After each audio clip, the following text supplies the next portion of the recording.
Do you have upper back or chest pain with breathing? Or do you notice that your upper body has become quite stiff and painful? Or do you experience chest pain and have been to many specialists performing ECG tests or stress tests and still haven't found any problems?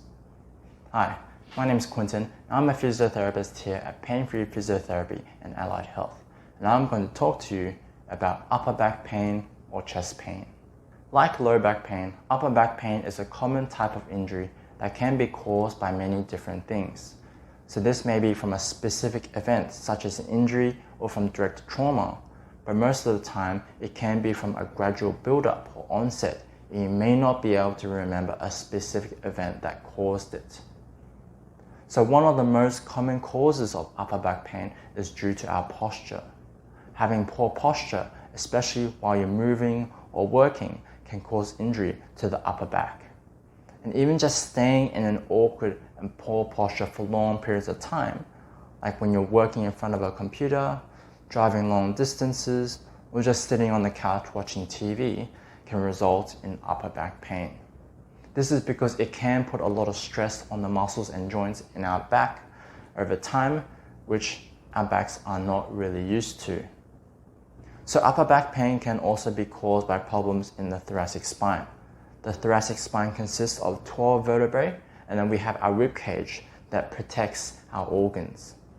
A lot of how we twist our body comes from our thoracic spine, and with upper back pain, we may see that it feels stiff or painful when you try to twist your body. Another cause can be from the ribs, such as from a trauma, from a car accident, or from falling and then hitting your ribs. And then that can also lead to difficulty breathing.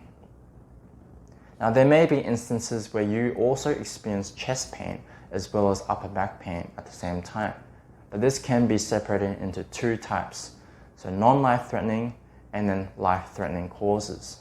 So there are many cases where chest pain is non-life-threatening as they are caused from the muscles and joints, but you need to be aware that there may be life-threatening causes, especially if you also feel tightness, heaviness, squeezing in your chest, or especially in this area, there may be problems with the internal organs, especially with your heart. In this case, you must seek medical help and advice immediately.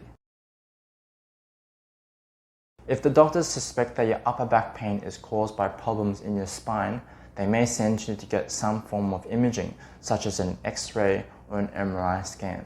So often findings can appear to show degeneration or disc bulges and provide a convenient diagnosis. And although this may be a possible explanation, the primary cause is usually something else which leads to pain. And to address the pain, they may prescribe pain medication or give you anti-inflammatories or muscle relaxants and tell you to take more rest.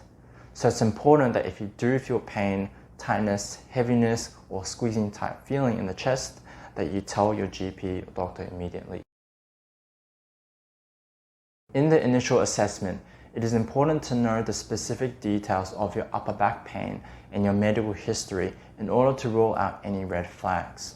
This is because upper back pain can be associated with other serious types of conditions, such as referral pain from the heart, and will require immediate medical treatment. Once the red flags are ruled out, we will perform a head-to-toe assessment to determine what could be causing and contributing to your upper back pain. And our physiotherapists here at Pain-Free Physiotherapy are experienced at applying this holistic approach in our assessment to find out the most likely cause and show significant improvements following treatment. Often we find that posture is the main cause, and to address it, we'll show you the correct posture and teach you ways to help maintain and get used to that. So a lot of the time, posture is affected by the work that people do, such as sitting at a desk for a long period of time. And the longer you sit, you may start to slouch in your chair, the chin pokes forward, or the shoulders go forward, and then the whole back starts to round off.